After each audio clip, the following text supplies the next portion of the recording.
함께 보실 말씀은 고린도후서 11장 30절부터 12장 10절 말씀입니다. 고린도후서 11장 30절에서 12장 10절 말씀입니다.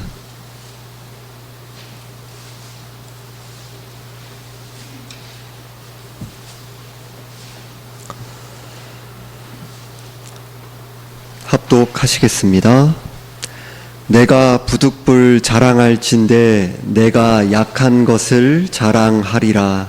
주 예수의 아버지 영원히 찬송할 하나님이 내가 거짓말 아니하는 것을 아시느니라. 다메섹에서 아레다 왕의 고관이 나를 잡으려고 다메섹 성을 지켰으나 나는 광주리를 타고 들창문으로 성벽을 내려가 그 손에서 벗어났노라. 무익하나마 내가 부득불 자랑하노니 주의 환상과 계시를 말하리라. 내가 그리스도 안에 있는 한 사람을 아노니 그는 14년 전에 셋째 하늘에 이끌려 간 자라. 그가 몸 안에 있었는지 몸 밖에 있었는지 나는 모르거니와 하나님은 아시느니라. 내가 이런 사람을 아노니 그가 몸 안에 있었는지 몸 밖에 있었는지 나는 모르거니와 하나님은 아시느니라. 그가 낙원으로 이끌려 가서 말로 표현할 수 없는 말을 들었으니 사람이 가히 이르지 못할 말이로다. 내가 이런 사람을 위하여 자랑하겠으나 나를 위하여는 약한 것들 외에 자랑하지 아니하리라. 내가 만일 자랑하고자 하여도 어리석은 자가 되지 아니할 것은 내가 참말을 함이라. 그러나 누가 나를 보는 바와 내게 듣는 바에 지나치게 생각할까 두려워하여 그만두노라. 여러 계시를 받은 것이 지극히 크므로 너무 자만하지 않게 하시려고 내 육체의 가시 곧 사탄의 사자를 주셨으니 이는 나를 쳐서 너무 자만하지 않게 하려 하심이라. 이것이 내게서 떠나가게 하기 위하여 내가 3번 주께 간구하였더니 나에게 이르시기를 내 은혜가 내게 족하도다. 이는 내 능력이 약한 데서 온전하여 짐이라 하신지라. 그러므로 도리어 크게 기뻐함으로 나의 여러 약한 것들에 대하여 자랑하리니 이는 그리스도의 능력이 내게 머물게 하려 함이라. 그러므로 내가 그리스도를 위하여 약한 것들과 능욕과 궁핍과 박해와 곤고를 기뻐하노니 이는 내가 약한 그때의 강함이라. 아멘.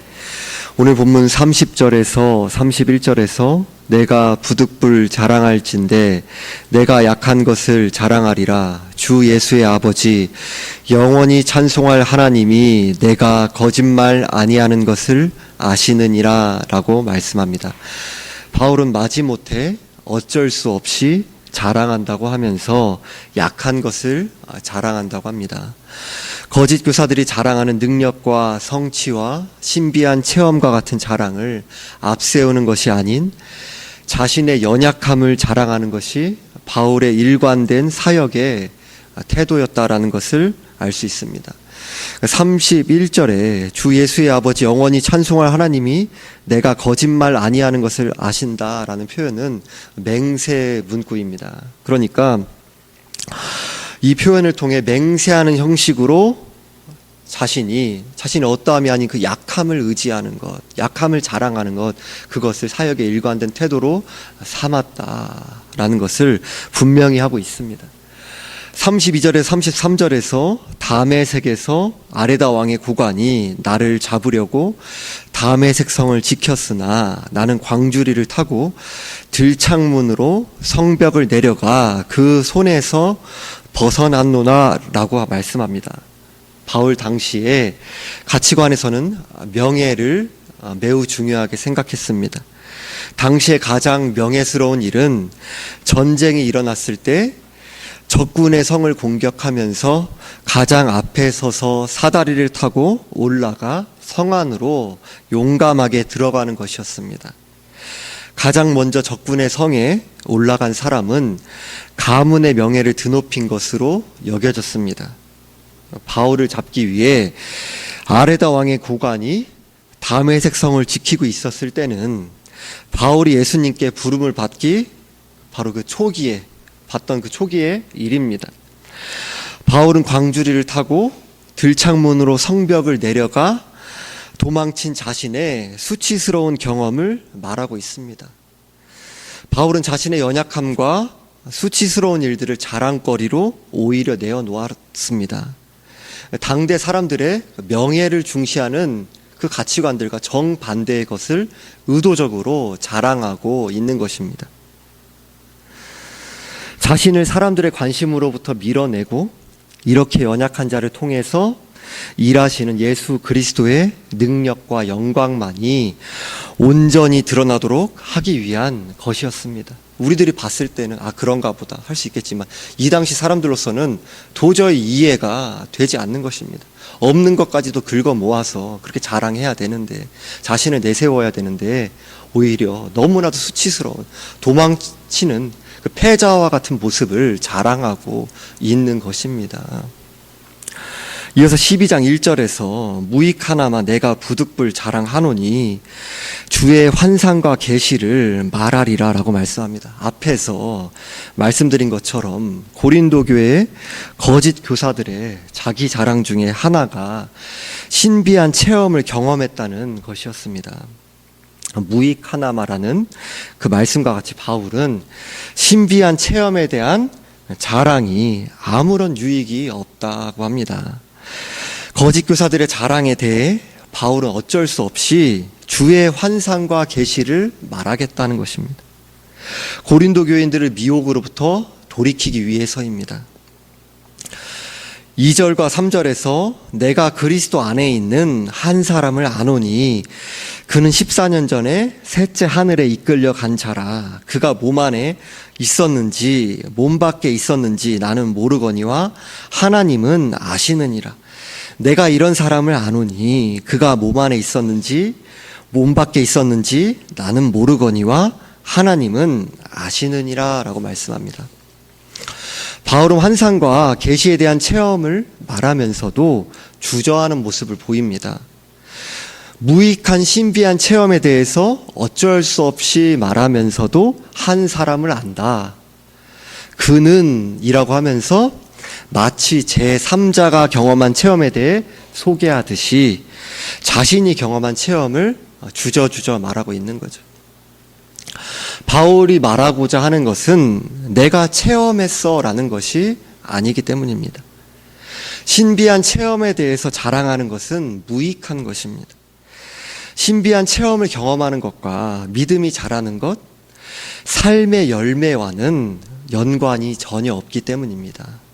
신비한 체험을 경험하는 것이 그 사람의 믿음과 삶이 성숙하다라는 것과 아무런 상관이 없습니다. 신비한 체험을 통해 믿음과 삶을 증명하려고 하는 것, 일반적으로 우리들이 자주 보게 되는 모습이죠. 그런데 신비한 체험을 통해 믿음과 삶을 증명하려고 하는 것은 잘못된 태도입니다. 신앙의 성숙은 말씀과 함께 일하시는 성령의 역사로 말씀을 깨닫고 이해하며 말씀에 따라 잘 안 되더라도 서툴더라도 부족하더라도 은혜를 구하며 순종하기를 씨름하는 것과 죄에서 돌이켜 삶을 바꾸는 변화를 통해서 조금씩 자라가는 것입니다. 바울은 자신이 경험한 신비한 체험에 대해 그가 몸 안에 있었는지 몸 밖에 있었는지 나는 모르거니와 하나님은 아시느니라 라고 말씀을 반복하면서 분명히 체험한 것이지만 자신으로서는 자신조차도 다 이해할 수가 없고 다 설명할 수 없는, 자신조차도 몸 밖에 있었는지 몸 안에 있었는지 그 경험한 것이 다 알 수 없다는 것입니다. 그리고 다 설명할 수 없는 체험이며 하나님만이 아신다라는 것을 밝히고 있습니다. 4절과 5절에서 그가 낙원으로 이끌려 가서 말로 표현할 수 없는 말을 들었으니 사람이 가히 이르지 못할 말이로다. 내가 이런 사람을 위하여 자랑하겠으나 나를 위하여는 약한 것들 외에 자랑하지 아니하리라 라고 말씀합니다. 바울이 14년 전에 셋째 하늘에 이끌려간 체험, 즉 낙원에 이끌려간 체험에 대해 소개하면서 환상과 계시의 내용을 언급하지 않습니다. 자신이 경험한 체험이지만 거짓 교사들의 체험은 말 그대로 이단자들이니까 그들의 체험은 완전히 거짓 체험이잖아요. 신비해 보일 수 있지만, 근데 바울이 체험한 체험은 어느 누구에게 내놓아도 상대 자체가 안 되는 거잖아요. 그런데 자신이 분명히 경험한 체험이지만 제3자가 경험한 체험처럼 밝히면서 자기 자신을 사람들의 관심에서부터 밀어내고 또 오직 하나님의 영광과 진리만이 밝히 드러나며 자신에 대해서는 약함만이 드러나도록 주의하고 있다, 경계하고 있다라는 것을 분명히 밝히고 있는 거죠. 신비한 체험은 정말로 무익한 것이기 때문입니다. 바울이 주의 환상과 계시에 대한 체험에 대해 소개하고 있는 것도 거짓 교사들의 신비한 체험에 대한 자랑에 대해 단지 대응하기 위해서만이 아니라 고린도 교인들을 거짓된 신비주의로부터 돌이켜 동시에 약함 가운데 진정한 능력과 영광이 되시는 예수 그리스도에 대해 밝히 드러내려 했기 때문입니다. 그래서 제3자, 마치 그 사람을 안다 이렇게 얘기하면서 체험에 대해서 얼핏 소개할 듯 말 듯 하면서 그 내용에 대해서 밝히지 않으면서 재빨리 약한 것들을 위해서는 자랑하지 않는다라고 바로 환기를 주의시키면서 그 주의를 돌리고 있는 것입니다. 바로 그것이 본질이다라는 것입니다. 6절에서 내가 만일 자랑하고자 하여도 어리석은 자가 되지 아니할 것은 내가 참말을 함이라. 그러나 누가 나를 보는 바와 내게 듣는 바에 지나치게 생각할까 두려워하여 그만두노라 라고 말씀합니다. 바울은 낙원에 이끌려간 체험을 자랑한다고 해도 자신이 어리석은 자가 되는 것이 아니라고 합니다. 자신이 거짓말을 하는 것이 아니라 사실대로 말하는 것이기 때문입니다. 그러나 사람들이 바울로부터 보고 듣는 내용을 통해 바울에게 어떤 능력이 있어서 이루어진 일로 오해할까봐 두려워하여 그만둔다고 합니다. 바울이 말한 것들이 사실이라고 하더라도 연약하고 죄성을 가진 인간에게는 아무리 전적으로 하나님의 은혜로 이루어진 일이에요, 객관적인 사실을 말한 것 뿐이에요, 이렇게 강조한다고 해도 사람의 의도와는 다르게 듣는 사람들은 사람에게 주목하게 되어 있기 때문입니다. 아, 저분이 뭔가 특별한 게 있어서 그런 거 아니야? 저분은 뭔가 탁월한 게 있어서 그런 게 아니야? 아닙니다. 하나님의 전적인 은혜입니다. 그저 사실 하나님께서 하신 일만을 증거하는 것입니다 라면서 그렇게 신비한 체험을 자랑하는 것, 결국에는 사람에게 주목하는 것, 전혀 그런 의도를 가지지 않았는데도 그런 결과를 불러온다라는 것을 바울이 너무나도 잘 알았고 주의하고 있기 때문입니다. 사람에게 주목하는 그 순간부터 하나님 나라의 사역은 금이 가게 되어 있기 때문입니다.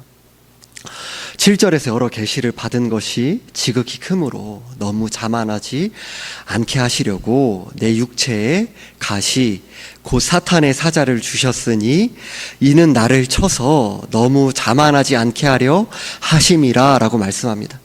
주의 환상과 계시를 받은 바울이 자만하지 않도록 육체의 가시 곧 사탄의 사자를 주셨으니 라고 합니다. 바울에게 주어진 가시는 아마도 육체에 주어진 질병, 안질 또는 간질로 여겨집니다. 육체의 가시를 가리켜 사탄의 사자라고 한 것은 바울의 육체를 질병으로 친 것은 사탄이지만 허용하신 분은 하나님이라는 것을 가리킵니다. 하나님의 섭리의 그 신비로움이죠. 얼마나 바울이 육체의 가시 때문에 고통스러웠던지 8절에서 이것이 내게서 떠나가게 하기 위하여 내가 3번 죽게 간구하였더니 라고 합니다. 바울이 겪은 육체의 가시를 안질 또는 간질로 보았을 때 당시의 사람들 중에는 바울의 육체의 모습을 보고 우리들은 바울을 마치 영웅처럼 그렇게 여기잖아요. 어떻게 그렇게 고난을 많이 당했지? 어떻게 그런 질병의 아픔이 있는데도 그렇게 사역들을 잘 감당했지? 그건 우리들이 다 이루어진 결과, 그리고 너무나도 미화시켜서 그런 부분만을 보고 있는 것입니다. 당시의 사람들로서 내가 그 입장에 있다고 생각을 잠시 해보십시오. 어떻게 사도라고 하면서 자신의 안질 또는 간질도 고치지 못하나 저기에 교사라고 하는 분들은 저렇게 신비한 체험도 경험했다라고 하고 저렇게 많은 업적도 이야기하고 여러 가지 것들에 대해서 이야기하는데, 여러 가지 것들에서 보여줄 것들을 보여주는데 어떻게 자기의 안질도 간질도 고치지 못하나. 눈에서 분빗물이 찔끔찔끔 나오기도 했을 것이고요, 간질에 대해서 여러분들 다 잘 아실 것입니다. 그런 사도 바울의 모습을 보면서 어떻게 여겨졌겠습니까?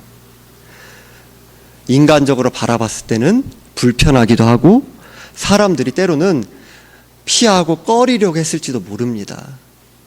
물론 믿음이 성숙한 신자분들 같은 경우에서는, 고린도 교인들 중에서 그분들 같은 경우에 있어서는 하나님이 그런 섭리 가운데 그런 방편도 사용하셔 이렇게 생각하고 또 바울을 전혀 변함없이 대하기도 했을 것입니다. 그러나 믿음이 천차만별 아닙니까? 그 가운데서는 바울이 무슨 숨겨놓은 죄가 있는 거 아니야? 바울이 저 진짜 사도가 맞는 걸까?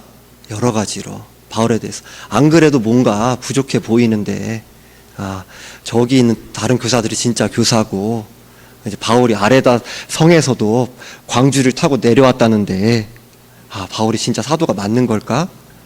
저기 용맹하지도 못한데 용기도 없어 보이는데 이렇게 바울이 우리들이 함께 살펴본 11장 하반절에서 아레다 왕의 고관에 대해서 그 이야기, 수치스러운 그 이야기를 이야기하는 것들에 대해서는 학자분들 중에서는 거짓 교사들이 바울이 아레다 왕에 쫓겨서 그렇게 광주리를 타고 도망쳤다라는 것을 바울이 거짓 사도야 이렇게 놀림거리로 삼았기 때문에 일부러 바울은 피하지 않고 나 진짜 그랬어요 이렇게 밝히는 것으로, 진짜 복음이 무엇인지 밝히기 위해서 그것을 주저하지 않고 밝힌다라고 여기시는 분들도 있습니다. 이처럼 바울에게는 공격받을 것들이 너무나 많았습니다. 왜요? 여러분들이 눈 뜨고 자고 일어나면은 세상은 우리에게 뭔가를 보여줘, 뭔가를 나타내야 돼, 강함을 나타내. 그렇게 우리들이 끊임없이 그 압력을 가지고 회사로 가시고 직장으로 가시고 하잖아요. 그것을 마치 산소처럼 느끼면서 살아가잖아요. 뭔가를 나 보여야 돼, 뭔가의 업적을 드러내야 돼, 뭔가 다른 사람들이 주목할 만한 것을 보여줘야 돼. 그렇게 하나님 약한 가운데 능력이시래, 하나님 우리의 상황과 상관없이 우리 삶을 통해 영광 받으신대, 우리 사랑하신대, 기뻐하신대, 우리 삶을 통해 진리를 이루도록 이렇게 인도하신대. 그런데 현실은 달라. 현실은 달라. 그러니까 우리들 그 가운데서 계속해서 우리들이 자신의 그 어떠한 것을 내보이고 자신의 약함에 대해서는 감추고 오히려 없는 강함도 만들어서라도 이렇게 우리 자신을 나타내려고 하고, 계속 그렇게 사탄이 우리를 속이고 이 세상의 가치관들이 우리를 덮으려고 하고, 우리 죄의 소욕이 그래도 나를 자랑해야지, 그래도 나에겐 이게 있잖아, 나에겐 그래도 이거 보여줄 거 있잖아, 이렇게 계속 우리들이 그렇게 돌아가고 속고하는 거 아닙니까? 여러분들 중에서 신체상의 결점을 가지고 계시는 분들이 계실지도 모릅니다. 어떤 고질적인 질병을 앓고 계시는 분들도 계실 수도 있습니다. 그런 분들은 평소에는 자신의 불편한 점을 왕성하게 활동을 할 때는 잊고 생활하죠. 그런데 거울을 통해 자신의 신체적인 연약한 부분이 집중하게 될 때가 있죠. 아니면 어떤 그런 나의 신체적인 아픔에 대해서 갑자기 그런 아픔이 강하게 느껴지고 부각될 때가 있죠. 그럴 때 어떤 마음이 드나요? 흉하게 느껴지기도 하고 의욕이 없어지기도 하고 모두가 다 경험해 보셨을 것입니다. 우리에게도 여러 가지 삶의 무게와 압력과 고난들이 있습니다. 자신의 궁핍함이 부끄러울 때도 있고요. 머뭇거리게 되는 원인이 되기도 합니다. 어떤 분은 가정의 문제로 고통스러워하기도 하죠. 어떤 분은 식구들이 예수님을 오랜 세월 동안 믿지 않는 것으로 괴로워하기도 합니다. 질병의 문제가 자신을 좌절하게 만들 때도 있죠. 내가 이런 처지에 무슨 하나님의 영광을 위해서 살 수 있겠어. 나와 내 가족 앞가림하기도 급급한데 사람들이 볼 때에는 전혀 매력적이지도 않고 흠모할 만한 형편으로 살아가고 있지도 않고 있는데 나를 통해서 무슨 복음의 능력이 증거되겠어. 믿지 않는 나의 가족, 내 가족 한 사람도 내가 전도하지 못하고 있는데 무슨 나를 통해서 복음의 영광이 나타난다고 하겠어. 내가 어떻게 하나님께 쓰임 받겠어. 내 자녀 중에 그래도 예수 잘 믿어보려고 하면서 하는 자녀도 있지만은 어떤 자녀는 계속해서도 나 예수님 안 믿을 거예요. 방황하기도 하고 내가 직분자인데 내가 무슨 본이 되겠어. 우리 신앙에 있어서 본질상으로는 부끄러워할 것이 아니지만은 괜히 하나님께도 죄스럽기도 하고 교회에도 괜히 죄송하기도 하고 답답함과 부끄러움이 밀려오기도 하는 거 다 경험해 보셨잖아요. 바울에게도 육체의 가시는 결코 만만하거나 달콤한 것이 아니었습니다. 따라서 바울도 하나님께 고통 속에 자신의 육체의 가시를 떠나게 해주시기를 간구했던 것입니다. 예수님도 겟세마네 동산에서 내 아버지여 만일 할만하시거든 이 잔을 내게서 지나가게 하옵소서라고 기도 드리셨습니다. 그러나 예수님은 동시에 그러나 나의 원대로 마시옵고 아버지의 원대로 하옵소서라고 기도 드리셨고 하나님은 예수님이 죄인들의 죄를 대신해 십자가에서 죽음을 당하게 하시는 죄인들이 받아야 되는 하나님의 모든 진노와 저주를 당하게 하시는 그러한 잔을 마시게 하셨습니다. 바울도 고통 속에 기도드렸지만 9절 상반절의 말씀과 같이 나에게 이르기를 내 은혜가 내게 족하다 이는 내 능력이 약한 데서 온전하여짐이라 하신지라 라는 주님의 말씀을 듣게 되었습니다.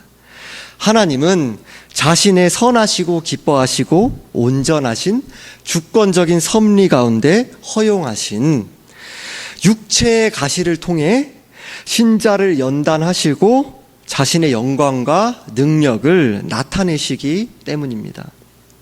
우리에게 경제적인 문제, 가정의 문제, 질병의 문제, 자녀의 문제와 같은 여러 가지 우리 삶에 오랜 세월 동안 고통과 답답함, 좌절을 겪으며 해결되지 않고 있는 여러 가지 일들이 없었다고 잠시 생각해 보세요. 우리는 더욱 힘있고 훌륭하게 주님을 섬기며 하나님께 영광을 돌리고 있었을까요? 우리들 그런 말들 때로는 입버릇처럼 때로는 마음속으로 하기도 하잖아요. 내 안에 그런 문제, 우리 가족의 문제, 아니면 어떤 경제적인 문제 아니었으면 하나님 마음껏 활력 있게 힘 있게 영광 돌리고 새힘 우리 힘차게 기쁘게 섬겨나갈 수 있을 텐데 이런 생각 다 해보셨잖아요. 그렇죠? 그런데 과연 그럴까요? 자신에게 영광을 돌리며 하나님을 떠나 세상에 흠뻑 취해 살고 있지는 혹시 않았을까요? 물론 여전히 우리는 죄와 흠이 많은 사람들입니다. 그러나 우리가 이러한 육체의 가시들이 아니었다면 이만큼이라도 주님을 찾고 의지하며 살아갈 수 있었을까요? 주님께만 소망이 있다라는 진리를 이만큼이라도 아직도 깨달아가려면 너무나 멀었지만 그 진리를 이만큼이라도 깨닫고 씨름하며 살아가고 있었을까요? 저는 아닌 것 같습니다. 저는 아닌 것 같아요. 물론 우리들이 고난 중에 하나님을 더욱 붙들고 의지하며 씨름하는 삶은 고난을 겪는다고 자동적으로 이루어지는 것은 아니며 하나님의 전적인 은혜가 아니면 이루어질 수 없는 일입니다. 오히려 인간의 죄악된 본성 자체로는 환난 중에 더욱 하나님의 이름을 멸시하며 하나님 어디 있어? 어떻게 나한테 이런 일을 내릴 수가 있어? 어떻게 나한테 이런 일을 주실 수가 있어? 이러면서 하나님을 부인하고 더욱 완고한 마음으로 굳어질 뿐입니다. 이것이 인간의 죄의 본성입니다. 고난받았다라는 것 또한 우리의 죄악된 본성상 훈장으로 만드는 것이 우리의 자기의의 죄악된 본성입니다.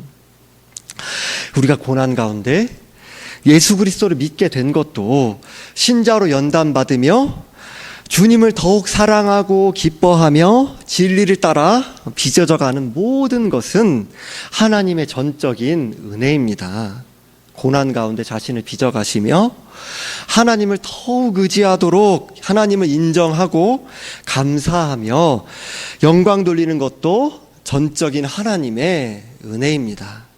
9절 하반절과 10절에서 그러므로 도리어 크게 기뻐함으로 나의 여러 약한 것들에 대하여 자랑하리니 이는 그리스도의 능력이 내게 머물게 하려 함이라. 그러므로 내가 그리스도를 위하여 약한 것들과 능욕과 궁핍과 박해와 곤고를 기뻐하노니 이는 내가 약한 그때의 강함이라 라고 말씀합니다. 바울은 자신의 연약함 가운데 오히려 그리스도의 능력이 밝히 드러나게 된다는 것, 바로 그 진리를 은혜로 깨닫게 되었던 것입니다. 그리고 일생에 걸쳐서 자신의 약한 것들, 그러니까 능욕과 궁핍과 박해와 곤고와 같은 고난과 약함 가운데 주님을 더욱 의지하며 그리스도의 능력과 영광만을 증거하고 자랑하며 기뻐한 것입니다. 나를 부끄럽게 하는 것, 감추고 싶은 것, 한숨 짓게 하는 것, 우리에게는 그래도 신앙생활 잘하는 자녀 보여주고 싶잖아요. 안 아픈 모습 보여주고 싶잖아요. 그리고 내가 조금이라도 이룬 것 보여주고 싶지 실패담 보여주고 싶지 않잖아요. 근데 바울은 내 실패담 자랑한다. 예수 잘 안 믿는 바울에게 물론 자녀가 없지만 바울의 방식으로 빗대어 설명하면 예수 잘 안 믿는 자녀를 자랑한다. 우리 가정의 수치스러운 모습 자랑한다. 내 질병을 자랑한다. 내 모난 모습을 자랑한다. 한숨 짓게 하는 것, 의욕을 꺾이게 하는 것, 다 말 못할 여러 연약할 고난이 우리 모두에게 다 있죠. 근데 바울은 그것을 자랑한다는 것입니다. 때때로 우리는 우리의 약함과 고난에 이리저리 흔들리고 넘어지며 원망, 불평, 연민할 때도 있을 것입니다. 여전히 자기만을 알고 자기의 영광 돌리기 더 좋아하며 세상을 향해 이리저리 기웃거리기 쉬운, 그러기 좋아하는 우리들입니다. 그러나 우리의 삶에 우연은 전혀 없습니다. 사탄이 하나님의 허용 가운데 우리의 삶 가운데 어떤 덫들을 놓게 한다 하더라도 하나님의 섭리라는 것은, 하나님의 계획이라는 것은, 하나님이 허용하신 것 그 자체도 하나님께서 모르시는 것은 없습니다. 우리로서는 다 알 수 없는 하나님의 계획과 그 신비 가운데 놓여져 있는 것이죠. 그런데 그것이 하나님의 악의 조성자는 아니신 것이죠. 사탄이 허용된 것 가운데서 일하지만 그것 가운데서 하나님은 그 섭리의 신비한 것을 사용하셔서 우리로서는 그러니까 내가 하나님의 영광을 위해 살 수 있겠어? 내가 그렇게 복음을 증거할 수 있겠어? 내가 그렇게 주님의 몸된 교회를 섬겨 나갈 수 있겠어? 이렇게 한심하고 연약하고 죄 많고 그렇게 내 삶 가운데 감추고 수치스러운 게 많은 내가 뭘 할 수가 있겠어? 그런데 그런 질그릇과 같은 여러분을 하나님께서 그 섭리 가운데서 우연이 아니라 일부러 그렇게 놓아두셨고 그 자리 가운데 한치의 오차도 없이 여러분 삶을 주장하고 계시며 그 삶을 통해서 영광 받으시고 인도하시고 주님의 몸된 교회를 세워가시는 그 은혜에 참여하게 하신다라는 것입니다. 선하시고 자비하신 하나님의 주권적인 섭리 가운데 우리의 가정과 인생이 놓여져 있습니다. 우리의 약함과 고난을 통해 신자를 빚어가시는 전적인 하나님의 은혜로 하나님을 의지하며, 그러니까 내가 그렇게, 우리 가정이 그렇게 연약한 부분이 있으니까, 내가 그렇게 연약한 질병이 있으니까, 내가 우리 가정이 경제적 가운데 힘드니까, 내가 삶 가운데 그렇게 내가 주님 잘 못 붙들고 그렇게 말씀 가운데서 많이 타협하니까, 그러니까 주님 더욱 의지합니다. 주님 도와주세요. 이렇게 의지함, 약함 가운데서 강함 되시는 그리스도의 능력과 영광을 기쁨과 감사함으로, 주님 잘 안 됩니다. 그러니까 더욱 도와주세요. 더욱 도와주세요. 넘어졌지만 더욱 도와주세요. 회개하면 도와주세요. 이렇게 주님 의지하면서 기쁨과 감사함으로 주님 증거하는 성도님들이 되시기를 주님의 이름으로 축원드립니다. 하나님 아버지, 우리 모두 연약합니다. 가정에도, 질병 가운데서도, 삶 가운데서도 도망치고 싶은, 모든 것을 놓아버리고 싶은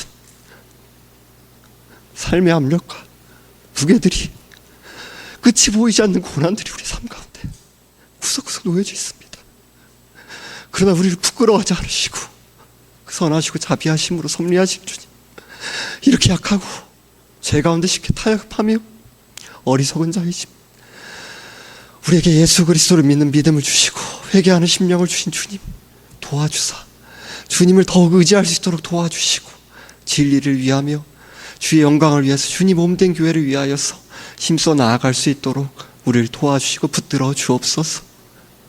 약함 가운데 강함 되시는 주님의 그 복음 가운데 일하시는 신비를 더욱더 깊이 깨달아 알게 하여 주옵소서.